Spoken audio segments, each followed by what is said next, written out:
আছে আজি বাস্কাৰ ঘটনাটোৱে প্ৰমাণ কৰিছে যে অসম পুলিচে নিৰাপত্তা দিয়াৰ সিদ্ধান্তটো শুদ্ধ আছিল।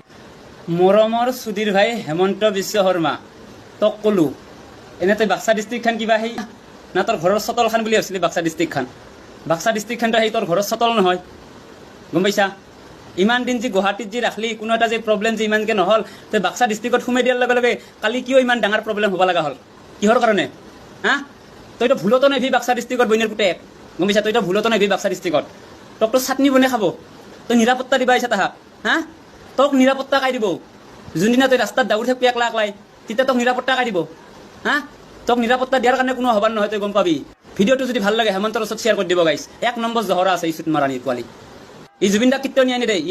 অসমবাসী ৰাইজ, মোৰ ভিডিঅ'টো আপোনালোকে চাই কিনে যদি ভাল পায় কমেণ্ট কৰিব, যদি বেয়া পায় কমেণ্ট কৰিব, আৰু ভিডিঅ'টো হেমন্তৰ ওচৰত শ্বেয়াৰ কৰবা কেতিয়াও নাপাহৰিব। জয় অসম, বাই বাই।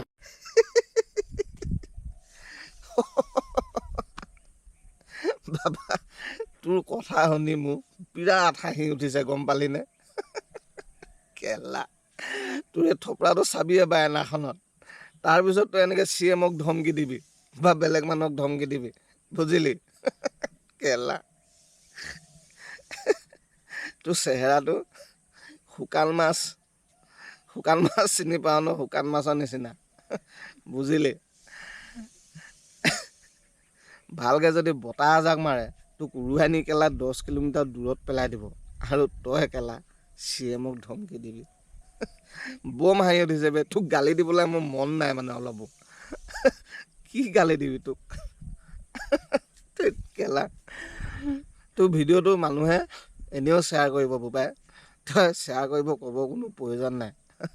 হা ইমান দেৰি শ্বেয়াৰ হৈও জেগাত ফাইল বনিলে চাগে, বেছি দিন নাই, অলপ দিন ধৈৰ্য ধৰ, জেগাত যাবি তই। দে বাবা, শুভযাত্ৰা বুলি ক'লো আৰু তোক। Happy journey, bye bye. কেলা হাঁহি উঠি গৈছে বে। আজিলৈকে কোনো এটা ভিডিঅ' চাই ৰ'ষ্ট কৰিম বুলি লোৱা ভিডিঅ' চাই মোৰ হাঁহিয়ে নুঠে, কিন্তু তোৰ ভিডিঅ'টো চাই মোৰ আজি তামাম হাঁহি উঠিলে বে। কেলা